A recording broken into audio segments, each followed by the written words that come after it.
for today's vlog. Nandito na naman tayo sa bagong trending na barbecuehan. At ang tawag nila dito ay Giant Barbecue at bagong pinipilahan nga pala ng mga tao ngayon mga mi.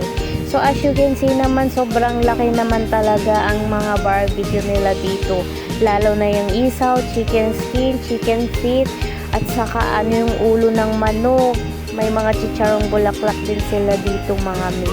At kung gusto mo naman kumain ng fried chicken, may fried chicken din sila. So ayun, yun na nga mga mi. At sobrang laki naman talaga yung barbecue. Nakakabusog talaga kumain dito. Sa mga gusto matikman tong barbecue nila, visit na kayo dito mga mi. Sobrang solid talaga kumain. Kami nga ng aking partner, hindi namin naubos ang aming barbecue na in-order. Nalaman lang namin itong barbecuehan na to dahil napanood din namin sa mga vlogger at sa Facebook na ito nga talaga yung barbecue na sobrang laki at masarap daw to. Kaya yung partner ko sabi niya sa akin, balang araw pupunta din kami dito. So tamang-tama naman nagpunta kami ng Antipolo at pauwi na kami, kaya naisipan namin dumaan dito at tikman nga ito.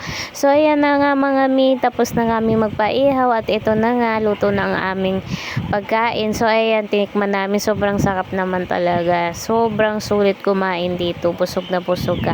So hanggang dito na lang ang aking video mga mi. Thank you for watching. Bye bye!